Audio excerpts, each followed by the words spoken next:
अंतर्मन की लक्ष्मी भाग 20। माँ, मैं कुछ दिनों के लिए मम्मी के पास जाना चाहती हूँ।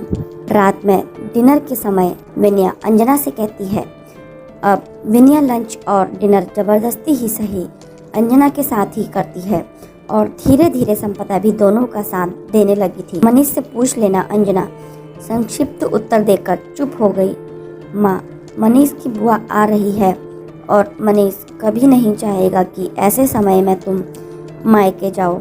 विनया आज शायद पहली बार अंजना ने विनया से एक पूरा वाक्य कहा था। और आप क्या चाहती हैं माँ?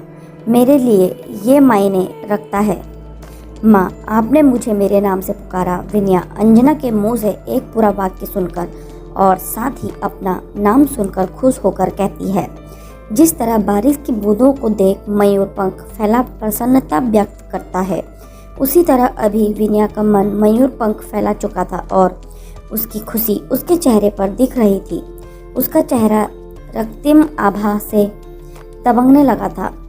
क्या सच में मैं इस लड़की के लिए इतनी खास हूँ कि वो मेरे द्वारा अपना नाम सुनकर इस कदर खुश हो गई? अंजना अवाक विनया के चेहरे पर छाए रक्तिम आभा को देख रही थी और अभी भी संकित होकर सोच रही थी। जी माँ, आप सच में हमारे लिए विशेष हैं। आप है तो ये घर है। विनया अंजना को अवाक देख बोल पड़ी और अंजना हड़बड़ा गई। उसे हर बार विनया का एक नया रूप देखने मिल रहा था। अंजना के हड़बड़ाने का कारण था विनया का उसके मन के विचार को समझ लेना। अंजना के लिए विनया एक अजीब पहेली सी होती जा रही थी। जितना ही वो विनया को शक की दृष्टि से देखती थी, विनया उतनी ही निखर कर उसके सामने प्रस्तुत होती थी। हाँ भाभी, आप जाइए, हो आइए। अंजना की सोच में व्यवधान उत्पन्न करती हुई संपदा भाभी से कहती है। पर बेटा मनीष, अंजना अपनी सोच पर लगाम कसते हुए कहती है। माँ, ये घर आपका है। इस घर की बड़ी आप है। अगर आप आदेश देगी, बिना वजह किसी को काटने का अधिकार नहीं है। विनया अंजना में विश्वास दिखाती हुई कहती है। मुझे तो कोई ऐतराज नहीं है, लेकिन मनीष और उसके पापा। अंजना अभी भी असमंजस में थी। मम्मी, कायदे से तो पापा से आपकी बात करनी चाहिए, लेकिन चलिए पापा से मैं ही पूछ लूँगी। विनया के समझाने पर कि कुछ चीज़ें करने के लिए हमें झिझक छोड़ खुद को धक्का देना होता है। संपदा मुकुंद के सामने अपनी हर बात पर हर विचार व्यक्त करने लगी थी। भले ही मुकुंद पहले हाँ हूँ तक ही सीमित रहे, लेकिन संपदा के बार बार बोलते रहने पर अब हाँ हूँ से ऊपर उठकर सिर उठाकर उसकी ओर देखते हुए उसकी बात पर ठीक है कि प्रतिक्रिया देने लगे हैं, लेकिन पत्नी को अभी भी बहनों के चश्मे से ही देख रहे हैं। आप निश्चिंत रहिए माँ, मैं एक दिन में ही आ जाऊंगी। वैसे भी मुझे आर्या पार करना है। विनया अंजना से कहती हुई धीरे से बुदबुदाती है।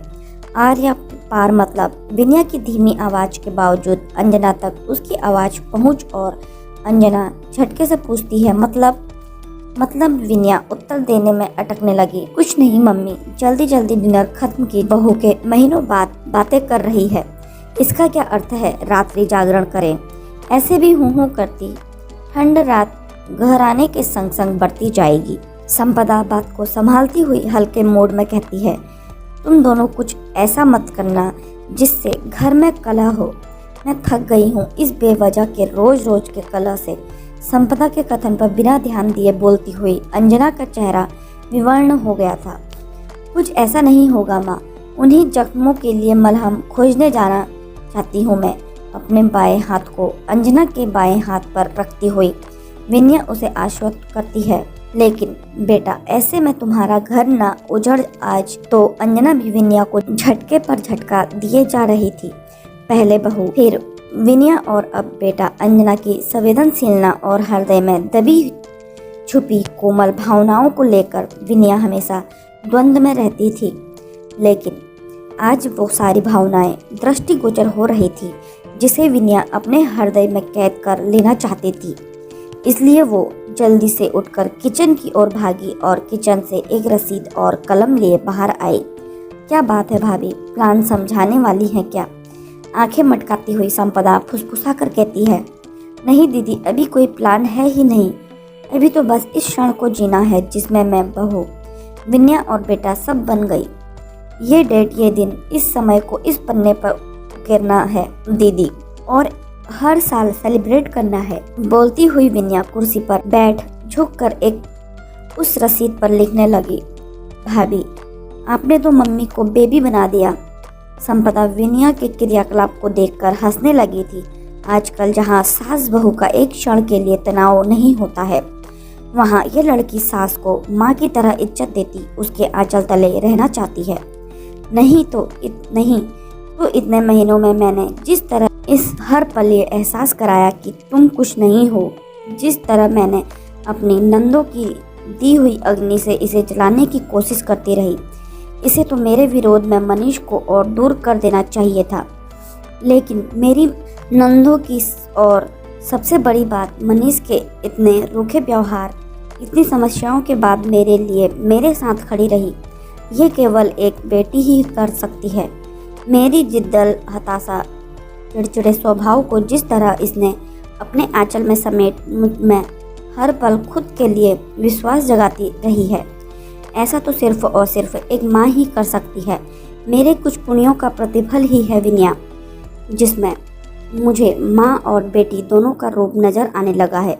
विनया के चलते हाथों के साथ चेहरे पर छाई मधुरम मुस्कान को देख अंजना रोमांच से भर उठी थी। चलो, हर साल की एक पार्टी तो पक्की। लिखने के बाद एक संतुष्ट घटी के भाव से सिर उठाती विनया कहती है और मुर्द भाव से निहारती अंजना की देख, क्या हुआ माँ, बोलती एक सुखद अनुभूति से भर उठी थी। नहीं, कुछ नहीं बेटा। अंजना फिर से सकपका गई थी। आज तो आपकी चांदी है भाभी। विनया के साथ चुहल करती संपदा टेबल पर से जूठे बर्तन समेटने लगी। दिल ने अब सपना सजाने प्रारंभ कर दिए थे। कई सारी आकांक्षाओं ने, इच्छाओं ने सिर निकालना शुरू कर दिया था। कई ख्यालों भी अंगड़ाई लेने लगे थे। ऐसे में विनया की आंखों में नींद कहाँ से आती। बहरंगी भविष्य के ताने बाने बनने में वो लगी थी। उसकी इच्छा हो रही थी बगल में सोए मनीष को झकझोर कर जगाकर अंजना के कहे शब्दों को दोहराए, लेकिन वो जानती थी कि अगर गलती से उसने ऐसा किया तो मनीष की कड़वी बातें पुकारते हुए बाहर आने लगेगी। इसलिए वो चुपचाप खुद में खोई खुद से ही बातें कर खुश हो रही थी। खुद से बातें करते करते भोर के तारे के साथ निंद्रा देवी से बातें करने लगी। आज विनया की सुबह देर से हुई। भोर के तारे ने दिन तक विनया के मन के भाव पहुंचा दिए थे, जिससे आज सूरज भगवान भी कोहरे की ओर में छुपकर कालिमा ही बिखरा रहे थे। और रविवार होने के कारण मनीष भी आराम के मूड में था, तो कमरे में कोई खटर पटर की आवाज भी नहीं हुई। गहरी नींद से जागती विनया मोबाइल पर समय देखती हड़बड़ा कर उठ बैठी। ओह, 8 बज गए आज। माँ भी क्या सोचेगी, कल 2 शब्द प्यार के क्या कह दिए, इसका तो दिमाग ही घूम गया। हड़बड़ा कर पैरों में चप्पल डालती विनया सोचती है, सुबह उठकर बालकनी में जाना, सामने लंबे चौड़े वृक्षों की पत्तियों को ओस की बूंदों के साथ अटखेलियां करते देखना, ठंडी हवा के बीच शॉल को अपने चारों ओर कसकर लपेट लेना, कोहरे के बीच हेडलाइट की मध्यम रोशनी में गाड़ियों की आवाजाही देखना। रोज की इस दिनचर्या से विनया उबने लगती थी, लेकिन आज सुनहरी किरणों का बालकनी में झांकना, पत्तियों पर से इस इक्का दुक्का ओस की बूंदों को फिसलते देखना उसे भला भला सा लग रहा था। रात की खुमारी विनया के मन से उतरी नहीं थी। उसी खुमारी में वो किचन तक जा पहुंची। किचन में अंजना को देखते ही उसकी खुमारी उतर गई और उसे याद आया कि वो 8 बजे सोकर उठी है। माँ सॉरी, वो आज नींद नहीं खुली, कल बहुत रात गए नींद आई थी। इसलिए अंजना को देखते ही विनया सफाई देने लगी। कोई बात नहीं, संपदा भी अभी सो रही है। सब्जियां काटती अंजना कहती है, दादा तुम्हें खोज रहे थे, ये दे गए हैं। वही बगल में रखा हुआ मैगजीन उठाकर अंजना विनया को देती हुई कहती है, वाह, मामा जी को याद था। उस दिन मैंने मैगजीन के लिए उनसे कहा था मैं कमरे में रख कर आती हूँ। मैगजीन देखते ही विनया चहकती हुई कहती, कितना कुछ सीखने मिलता है इस लड़की से। छोटी छोटी इच्छा पूरी होने पर कैसे चहक उठती है। एक हम लोग हैं कहने को तो इस उम्र तक आते आते अनुभवी हो जाते हैं, लेकिन तब भी बड़ी खुशियों की प्रतीक्षा में दिन रात बिता देते हैं। जाने किस तिमिर से घिरे रहते हैं हम लोग। दिवस का उज्जवल प्रकाश क्यों नहीं दिख पाता है। मैगजीन के पन्ने पलटती जाती हुई विनया को पीछे से देखती अंजना सोचती मुस्कुरा पड़ती है, ये बैग पैक क्यों कर रही हो, कहीं जा रही हो क्या। लंच के बाद विनया को बैग में कपड़े रखते देख मनीष पूछता है, वो 1-2 दिन के लिए मम्मी के पास जा रही हूँ।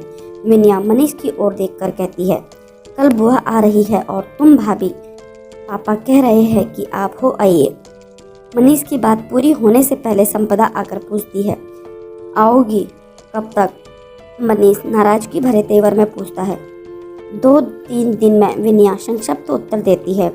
घर में अतिथि आ रहे हैं और घर के लोग घूमने जा रहे हैं, यही संस्कार मिला है तो क्या उम्मीद की जा सकती है। ताना देते हुए मनीष क्रोधित हुआ, कमरे से बाहर चला गया। आपके भैया पर करेला, वो भी नीम चढ़ा कहावत चरितार्थ होती है दीदी। मजाल है कभी भूले भटके भी बुआ के ऊपर उठकर कुछ सोच ले। विनया कैब में बैठती हुई संपदा से कहती है, आप है ना जादू की छड़ी, वो दिन दूर नहीं जब भैया भी जादू की झप्पी के बिना नहीं रह सकेंगे। संपदा एक आंख दबाती हुई कैब का दरवाजा बंद करती हुई कहती है। संपदा की बात पर आंखों में आ गई चमक के साथ विनया बाइक कर आगे बढ़ गई। तो आज के लिए इतना ही। इसका अगला भाग जानने के लिए हमारे चैनल पर बने रहें और हमारे चैनल पर नए हैं तो चैनल को लाइक शेयर सब्सक्राइब करना ना भूलें। धन्यवाद।